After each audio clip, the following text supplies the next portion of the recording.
Salam sehat sejahtera. Jumpa lagi di channel Mata Ketiga. Hari ini kita akan mengangkat topik mengejutkan yang sangat jarang diketahui atau bahkan mungkin tak pernah terlintas dalam pikiran orang-orang. Kita hidup di lubang hitam. Suatu hari di tahun 2023, astronom NASA menggunakan teleskop Webb untuk mengamati dengan cermat langit berbintang yang jauh. Dan secara tiba-tiba, teleskop Webb menangkap seberkas cahaya redup. Berkas cahaya itu ternyata berasal dari galaksi awal dengan massa sekitar 140 juta kali lipat dari massa matahari. Oleh NASA, galaksi awal ini dijuluki UHZ1. Terbentuk ketika alam semesta baru terbentuk 470 juta tahun pasca peristiwa dentuman besar Big Bang. Menurut perkiraan ilmuwan, alam semesta kita sekarang berusia sekitar 13,8 miliar tahun. Jika kita menganggap alam semesta ini sebagai sesosok manula berusia 100 tahun, maka alam semesta pada 470 juta tahun lalu ini setara dengan seorang bocah berumur 3 tahun. Dengan menggabungkan data dari Observatorium Sinar X Chandra milik NASA dan teleskop luar angkasa James Webb milik NASA, tim peneliti melacak galaksi UHZ1 selama 2 minggu. Mereka mencermati sekelompok besar nebula berputar mengikuti sumber gravitasi. Setelah menganalisis data terkait, mereka terkejut menemukan sumber gravitasi itu ternyata berasal dari lubang hitam supermasif. Dan lubang hitam ini kebetulan terletak tepat di pusat galaksi UHZ1. Apa itu lubang hitam? Pada November 1915, Albert Einstein mengungkapkan teori relativitas umum yang terkenal. Ini adalah persamaan medan Einstein. Menurut Einstein, bahwa sangat sulit untuk memberikan jawaban yang akurat untuk persamaan ini. Einstein sendiri bahkan kurang yakin, karena meskipun Einstein adalah sesosok orang yang hebat dalam dunia fisika, namun ia tidak berani menganggapnya sebagai penguasa di dunia matematika. Persamaan ini sangat kompleks dan sulit dipecahkan secara akurat, yang secara langsung menantang batas kemampuannya. Saat itu adalah tahun kedua semasa Perang Dunia I. Tak lama setelah persamaan medan Einstein diterbitkan, seorang perwira Jerman yang ditempatkan di front timur, yaitu garis depan Jerman Rusia, melihat artikel ini. Dia adalah Karl Schwarzschild, seorang ahli astrofisika dan master matematika. Karl berhasil memecahkan persamaan medan Einstein vakum tanpa materi dengan menggunakan sifat simetri bola pada ruang waktu berdimensi 4. Belakangan kemudian disebut sebagai matriks Schwarzschild. Matriks Schwarzschild adalah bentuk solusi vakum bulat simetris yang sangat umum dari persamaan medan gravitasi Einstein. Dia mengirimkan hasilnya kepada Einstein. Einstein membuka amplopnya dengan acuh tak acuh, namun ia terpesona ketika membacanya sekilas. Dan setelah dibaca dengan cermat, Einstein mendongak ke langit sambil menghela nafas dan bergumam, "Jenius, benar-benar jenius." Pada 3 Januari 1916, pada pertemuan Akademi Ilmu Pengetahuan Prusia di Berlin, Einstein menyerahkan makalah atas nama Schwarzschild, memperkenalkan hasil perhitungan Schwarzschild, kemudian dengan percaya diri berkata bahwa tak lama lagi persamaan medan Einstein dari relativitas umum akan mendapatkan solusi yang lebih tepat. Keyakinan Einstein ini berasal dari Karl Schwarzschild. Namun hanya 4 bulan kemudian, karir penelitian Schwarzschild berakhir selamanya karena ia terlanjur meninggal akibat infeksi penyakit saat berada di garis depan semasa Perang Dunia I. Saat itu, Einstein sangat sedih. Ia hanya bisa menghela nafas dan tidak punya pilihan lain selain mengambil alih pekerjaan Schwarzschild yang hampir selesai. Untungnya, jawaban Schwarzschild telah membantu melancarkan jalan Einstein menemukan solusi paling penting untuk teori relativitas umum dan juga memperkirakan keberadaan lubang hitam sehingga memungkinkan teori relativitas umum membuat kemajuan besar. Namun Einstein terkejut saat mengetahui bahwa lubang hitam yang diprediksi oleh Schwarzschild adalah benda langit yang aneh dan membingungkan, karena terdapat sebuah titik bernama singularitas Schwarzschild di pusatnya. Gravitasi di sini menjadi tak terbatas. Kepadatan materi serta kelengkungan ruang dan waktu cenderung tak terhingga di area ini. Saat itu, Einstein benar-benar dibuat bingung. Mengapa ada hal aneh seperti itu di alam semesta? Einstein merasa sangat tidak masuk akal dari dunia fisikan yang dia pahami. Untuk menyelesaikan persamaan medan Einstein yang diajukannya, CPU di otaknya sudah lama kelebihan beban. Ditambah lagi sekarang dengan monster lubang hitam Schwarzschild. CPU Einstein benar-benar tidak cukup, jadi dia pun kesampingkan dulu, menyerahkan masalahnya kepada rekan-rekannya. Singularitas lubang hitam ini juga telah membingungkan fisikawan seera Einstein seumur hidup. Mereka pun akhirnya menyerahkan masalah ini ke generasi berikutnya. Seperti apa wujud lubang hitam itu? Sebenarnya, istilah black hole atau lubang hitam ini diperkirakan di era 1960-an John Archibald Wheeler. Seperti inilah gambaran visual secara langsung dari lubang hitam. Ini adalah wujudnya seperti yang digambarkan dalam film Interstellar yang disutradarai Christopher Nolan. Dalam film tersebut, lubang hitam besar ini disebut gargantua atau raksasa, dikelilingi oleh lingkaran cahaya yang bergerak, dan terdapat batas tak kasat mata di dalam lingkaran cahaya tersebut yang disebut horizon peristiwa, yaitu perbatasan dalam ruang waktu, suatu daerah di sekitar lubang hitam yang di dalamnya peristiwa-peristiwa tidak dapat memengaruhi pengamat yang berada di luar. Cahaya yang dipancarkan dari dalam horizon peristiwa tidak akan pernah bisa mencapai pengamat, dan apapun yang melewati horizon peristiwa dari sisi pengamat tampak diam di tempat, dengan citranya menjadi lebih bergeser ke arah merah seiring berjalannya waktu.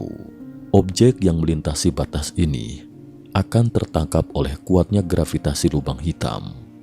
Demikian juga cahaya juga tidak akan lolos dari cengkramannya, sehingga bagian dalam horizon peristiwa di sekitar lubang hitam sekilas tampak seperti kehampaan yang gelap.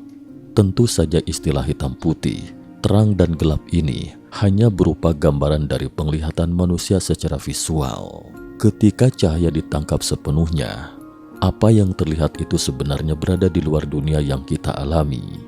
Sama seperti tidak ada yang bisa memberitahu Anda warna yang belum Anda saksikan. Seperti apa spesifiknya lubang hitam itu, tidak bisa dijelaskan secara akurat menggunakan bahasa manusia.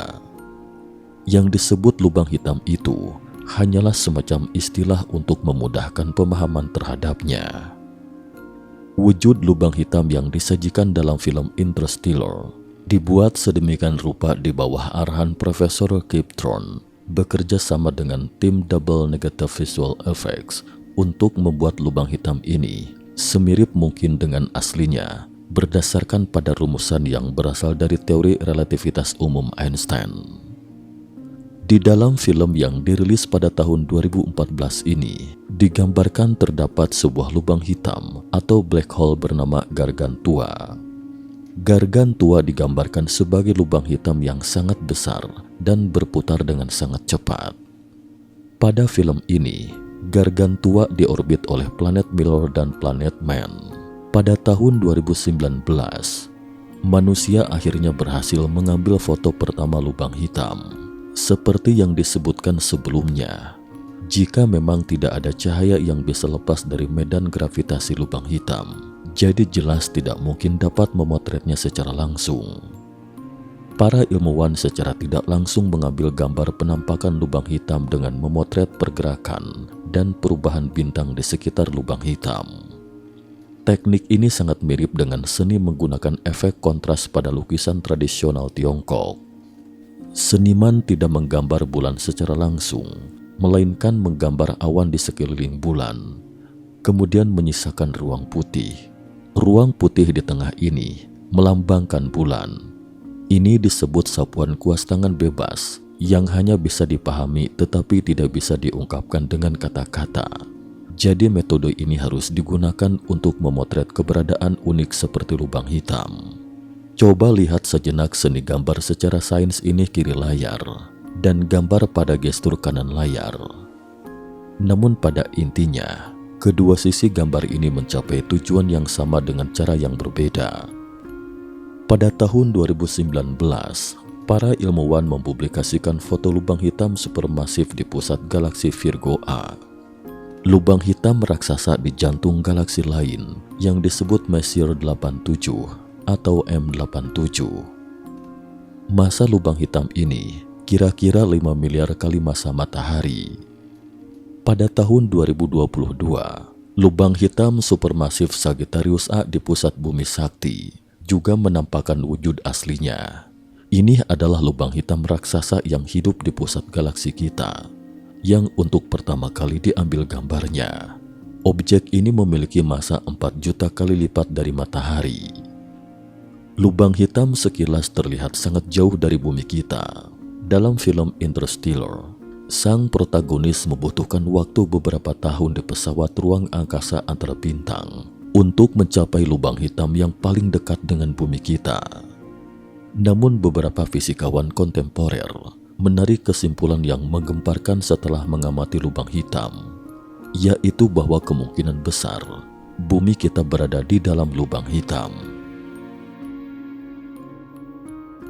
Bumi berada di dalam lubang hitam.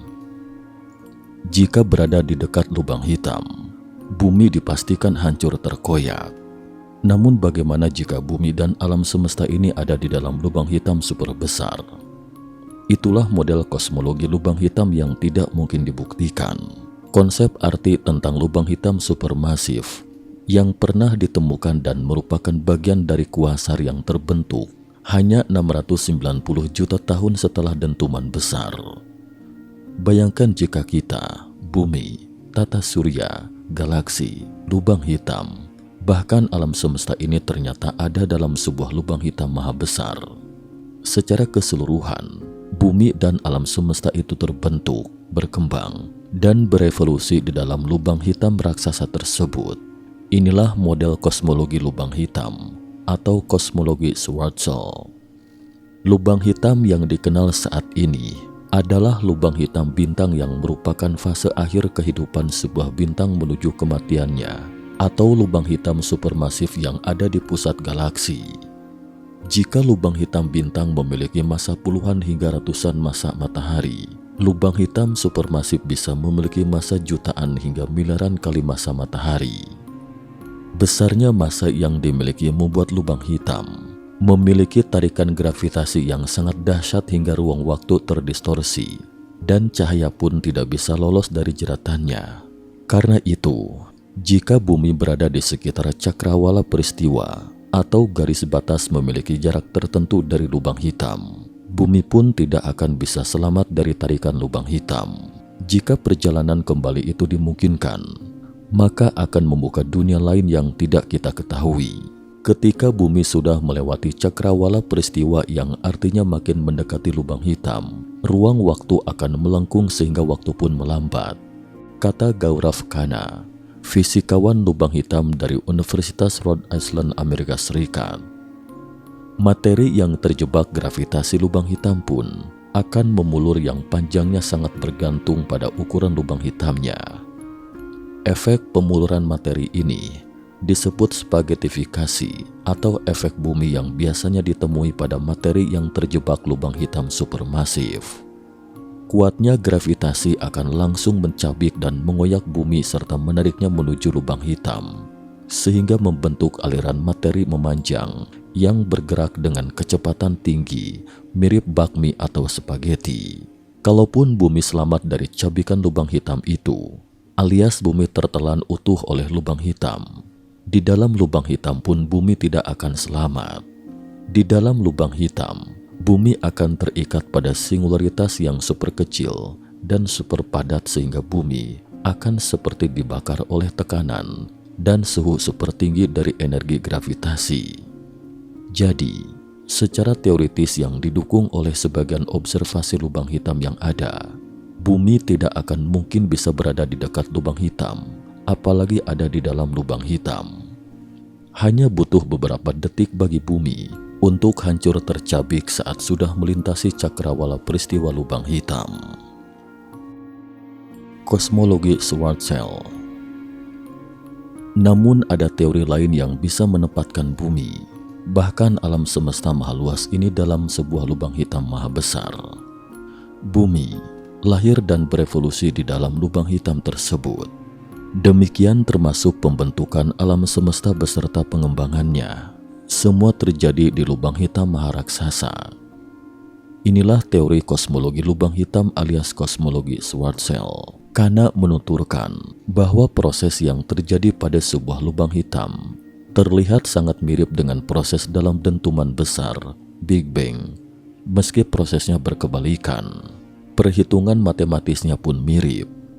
Jika sebuah lubang hitam runtuh dari sesuatu yang sangat besar menjadi titik kecil yang sangat padat atau singularitas, dentuman besar justru meledak dari titik kecil itu dan terus mengembang. Salah satu teori menyatakan bahwa dentuman besar itu sejatinya adalah singularitas lubang hitam yang meledak di dalam lubang hitam yang maha besar, lubang hitam induk dari alam semesta saat ini. Pada satu waktu tertentu, singularitas yang menjadi titik super padat itu akhirnya mendentum hingga melahirkan alam semesta yang terbentuk di dalam lubang hitam lebih besar. Katanya, dalam skenario teori kosmologi lubang hitam itu, sebuah alam semesta bisa eksis di dalam alam semesta induk yang jauh lebih besar. Selain itu, dalam model alam semesta ini, perjalanan kembali melalui lubang hitam tidak dimungkinkan karena cahaya pun tidak bisa melakukan perjalanan balik keluar dari lubang hitam dan menjauhi cakrawala peristiwa.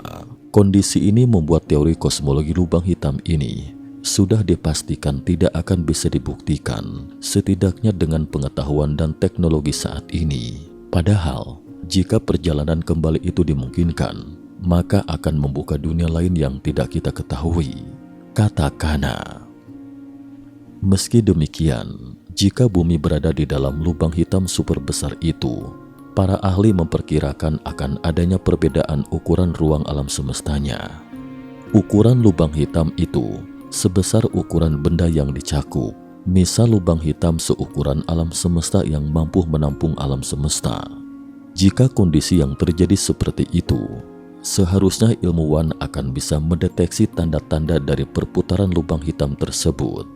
Selain itu, ilmuwan semestinya juga bisa mengamati distorsi halus akibat gravitasi ekstrim saat seseorang bergerak di lubang hitam. Distorsi halus itu akan teramati sama seperti saat materi meregang atau waktu yang melambat saat memasuki lubang hitam. Dengan demikian, lubang hitam yang disebut lubang hitam induk pasti ukurannya sangat besar dan sangat luas, sebesar dan seluas ukuran alam semesta, sehingga kita tidak dapat melakukan perjalanan yang cukup jauh atau cukup cepat untuk mendeteksi distorsi gravitasi tersebut. Dari dalam alam semesta lubang hitam, penduduk bumi tidak akan tahu jika lubang hitam alam semesta induk itu ada, tambah Kana. Jadi, menemukan pendahulu alam semesta kita saat ini dipastikan akan sulit.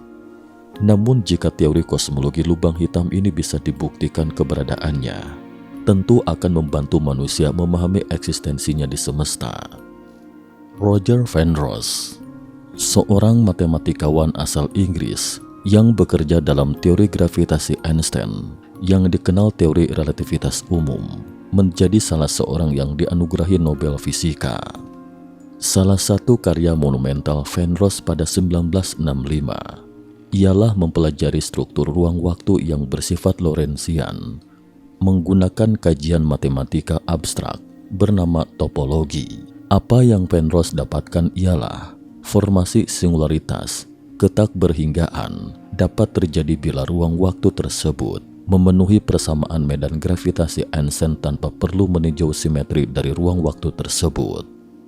Secara fisis, singularitas ini terjadi ketika sebuah objek seperti bintang masif runtuh atau collapse karena gravitasinya. Kemudian, ia membentuk lubang hitam yang rapat masanya sangat tinggi sehingga medan gravitasi di sekitarnya menjadi sangat kuat. Akibatnya, ia menangkap segala sesuatu hingga melewati daerah cakrawala peristiwa. Pada 1970, Penrose bersama koleganya, Stephen W. Hawking, melengkapi pembuktian keberadaan singularitas pada ruang waktu. Hasil-hasil yang mereka dapatkan dikenal sebagai teorema singularitas Hawking-Penrose. Teorema ini menjelaskan bahwa singularitas ruang waktu dapat terjadi pada kasus objek astrofisika seperti bintang yang runtuh atau ketika alam semesta tercipta bila memenuhi beberapa syarat fisis. Tampaknya rahasia penciptaan mungkin tersembunyi di dalam lubang hitam. Sekian dan terima kasih atas perhatiannya.